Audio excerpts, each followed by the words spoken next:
It feels like conflict between Israel and Iran is inevitable. But just what is the form that conflict will take? How can Iran and Israel come out on top? What are their strategies? What tools do they have? And how will the U.S. and UK respond? I'm Paul, U.S. Army combat veteran.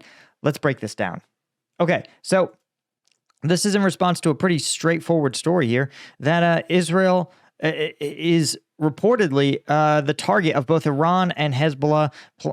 One rumor is that they're planning to attack Israel on a major day of mourning for Jews, August 12th and 13th.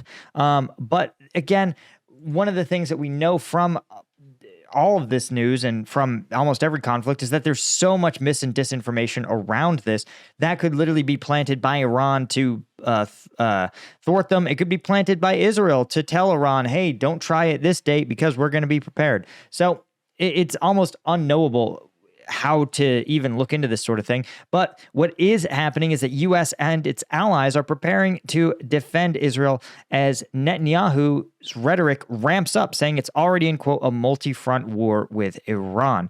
And this is a huge rhetoric shift from Netanyahu, who up until this point was focused entirely on Iran or on Hamas.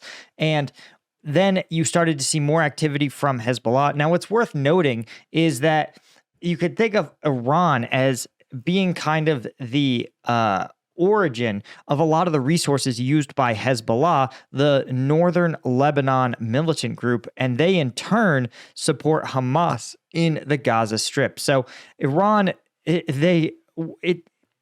Hamas is kind of sort of an Iranian proxy is the best way to think of it. But you can see that if your goal is to thwart Israel, this is probably the most vulnerable Israel has looked if you're Iran in some time. Their biggest, staunchest ally, the United States, has never been more politically divided against Israeli interests. Right, with a huge segment of the American left being, and frankly, American right being anti-Israel, or at least rather questioning the U.S.'s unconditional support for the Israeli state, particularly as they engage in behavior that the United States itself identifies as abhorrent, at least when it does it. Again, things like a ethnic group-based segregation or targeting civilians in the course of prosecuting a military operation. All of these are things that, again, the United States would never do for its own armed forces, or rather when it has, it's charged the individuals responsible with war crimes. So it's increasingly difficult for the U.S. administration to square that Israeli behavior with their unconditional support. So you also, of course, have the Israeli military currently bogged down heavily in the Gaza Strip. And as that operation has gone much slower than Israel expected, where you might recall that the initial assessments that Israel made was that it would actually be a 90-day operation. And when we zoom in here, you could see that the operation is a long way from being complete, with a huge amount of combat still occurring across the Gaza Strip. Again, you could see Israeli soldiers still seriously injured in battles in South Gaza. Just a very, very large and ongoing combat operations for Israelis. But you can also see a ramping up of activity in the northern front against Hezbollah. So the Israeli military is already stretched fairly thin, and yet they are still, Iran is still attempting to antagonize them. They are still taking the bait, so to speak. But let's talk about exactly what each side can do in terms of their military efforts. And for that, I want to take a look at a couple of charts. The first, of course, is always a map. Yeah, believe it or not, guys, even with all the gee-whiz cyber nonsense, geopolitics still has that geo right there in it. And as you can see, there's a key problem that Iran has to solve, is that between Iran and Israel, there are two countries who don't have a particularly strong opinion of them. You have Iraq and, of course, Jordan. Right? Jordan is a fairly substantial U.S. ally, though they remain sort of split on Israel. On one hand, Jordan really does not like its Palestinian refugees that live there, and so does not want to see the Israelis kick out the Palestinians. But on the other hand, it's still a Muslim country and does not want to be seen as being pro-Israel. Iraq, of course, is sort of it's tough to describe, but post global war on terror, Iraq has both close ties to Iran, some political parties, and in other ways is closely tied to the United States. And so it's not clear how amenable Iraq would be to Iranian armed forces crossing over their airspace. Syria, of course, is ostensibly governed by Bashar al-Assad, who was backed by Hezbollah during the Syrian civil war. But again, his control over his territory is extremely, extremely thin. And then, of course, you have Lebanon, which is probably the thing that the Israelis worry about the most, given that it is the home of Hezbollah, who governs essentially all of southern Lebanon. So it's almost like a state within a state where there is. So while Iranian ground forces would have a tough time moving en masse to Israel, it would be possible to move smaller numbers of ground forces into somewhere like southern Lebanon, where they'd be welcomed by Hezbollah. And that's one of the things that is probably Israel's number one fear, is the ability to move military goods from Iran to Hezbollah in southern Lebanon. Now, easier said than done, as you point out. While Iraq and Syria are pretty porous countries with pretty weak central governments, creating a systematic, recurrent supply line is still pretty tough. And the other issue, the larger threat, really, that Iran poses is its drone and missile forces. And when we look at the militaries, in terms of their actual size, they have Iran, for example, has 425,000 active personnel with another 100,000 in the reserves. They are the ninth largest military in the world by personnel. They spend only about 2% of their GDP on military affairs, but they have invested heavily in their drone and ballistic missile program. And they have the advantage of a lot of combat data from their drones, right? Their Shahed drones are used routinely by Russia in their war against Ukraine. And this is a tremendous advantage for them because Ukraine is equipped with a Western-style air defenses. Now, not quite as modern as the stuff that the U.S. and U.K. have out there, but it is still the tactics that these UAVs use are effective in some ways against, in a limited way, against Western-style air defenses, right? You might recall that Shaheds are found that when they deploy in flights, there's a high attrition rate, but it still produces some successful hits. There's also been increasing data where Western air defenses can be thwarted by extremely low altitude flights. And so that is kind of the fear, that this UAV program, that Iran can make a lot of them. It also has the advantage of some drone factories in Russia may actually find themselves sort of operating in reverse. Up until this point, Iranian designers and some materials are being sent to Russia where the drones are assembled and then deployed to Ukraine. You may actually start to see this program reverse if that becomes necessary, where Russian factories assemble the drones and send them to Iran.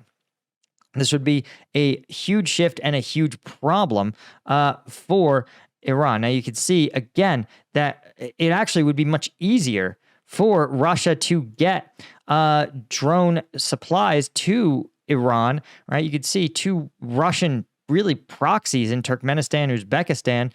You also have Azerbaijan. And, of course, Russia could also just literally pass through the Caspian Sea, past Baku, and get to Tehran. So this is actually a pretty natural pairing, for lack of a better term, between these two. So Again, you're seeing Iran have a small ground force, but a very robust UAV and ballistic missile program, right? And this is something that has been ongoing for a long time. And now, with Iran's stronger relationship with Russia, they may feel like they have the technical and manufacturing expertise to really ramp up their ballistic missile program. So Iran actually probably feels stronger than ever as they look across to Israel and they feel weaker than ever. Now, the economic data tells a slightly different story. So you can see here that since about 2012, when Iranian sanctions were really cracked down on by the Obama administration, Iran has been on a downslope, right, up until about 2020. And then it experienced a really pretty tremendous increase in its overall GDP. Now, you can see Israel is still outstripping Iran in terms of GDP, about 20% more productive as a country. However, this is overall GDP, not GDP per capita. And the reason I'm using this is because when you see these kind of attritional wars, like we're seeing in Russia and Ukraine, these kind of things matter. Economic data matters, population matters. And when we look at Israel, the Israeli military, you could see that while they have about 1.5 million males and females available for military service, about 1.5 or about 1.3 of which are fit for military service, this is still a long way. They see their active personnel only about 169,000 with about 500,000 reserve personnel. So you could see that Israelis are looking very, very under strength relative to Iran in terms of personnel. Now, obviously, the Israeli military is the 15th largest in the world for its budget with $24 billion. You can contrast that with the Iranian budget of only $8 billion. So again, you are not looking at, they are actually fairly evenly matched from a country perspective. But the biggest issue, again, is going to remain kind of the geopolitical nut to crack. And how is Iran likely going to do this? Well, what I think you're going to see when Iran launches its attack, you're going to see them launch low-altitude drones that are going to attempt to circumvent the Israeli air defenses. And the drones are likely going to be launched in a series of waves meant to overwhelm air defenses, but spaced out enough that radar signatures will be hard to detect. The idea will be that they'll expect a high attrition rate. They'll likely take these kind of convoluted routes that we saw in the drone strike against Tel Aviv that successfully thwarted Israeli air defenses until the last minute. So that's what you're likely going to see, is a bunch of drones coming from really unexpected directions. Their signatures are going to look very small on radar systems. They're going to be detected very late. And unlike that lone Tel Aviv drone that snuck through, it's going to be an overwhelming data set into the Israeli radar system. So likely you may see a large number of sort of false alarms and targets being hit that don't make any sense. You might see targets appear on the radar and then lose their radar signature. This would be a total disaster. You may also see a coordination, I think, between Hezbollah and Iran, where Hezbollah will simply launch a lot of rockets to tie up Israeli air defenses, expending ammunition, again, creating an environment where there's a ton of radar signatures, and it's very hard for the Israelis to distinguish between what is a drone with a large payload, a small Hezbollah rocket, and literally nothing. It's just nonsense, right? A bird or something. And that is really tough on these systems. And again, the fear would be that if a large number of Israeli military or civilian sites are hit, that the Israelis will feel they have no choice but to respond. And again, are the Israelis going to airdrop troops into Tehran? No, probably not. What they are more likely to do is launch their own series of airstrikes. And so what you may see is a large-scale tit-for-tat air battle, essentially. Think of it as an air war of attrition, where each side tries to take out the other's air defenses, the other's drone launch sites, ballistic missile launch sites, and more. So this is, again, the fear is because they're so evenly matched that they can both produce these kind of deep strike missiles and drones at a pretty tremendous scale, right? Israel is a much smaller country, but with a powerful GDP and a robust tech sector, they may actually be able to produce very cheap, very effective drones. But Iran has a head start, right, by producing Shahed drones. And this is, I think, the fear that a lot of people have is that there's not going to be a clear shellacking, right? An obvious superior country who's going to come out on top. So I'm going to keep you guys updated as we learn more. Of course, if you guys know that covering these kind of controversial issues, especially in an honest and straightforward way, is very, very, it's not great if you're an influencer, right? Sponsors don't want to touch you. The YouTube algorithm has its opinion about people who comment on particularly the Israel, any conflict involving Israel for some reason. And that can mean that I depend on you guys for support. So what I do is when I have videos, particularly combat videos, those do not go on YouTube. They go on combatvetnews.com. This is my premium site. Twice a week, Tuesdays and Thursdays, we drop uncensored combat footage and a deep dive analysis into the front lines, which I'm definitely going to be doing in this Israel-Iran conflict.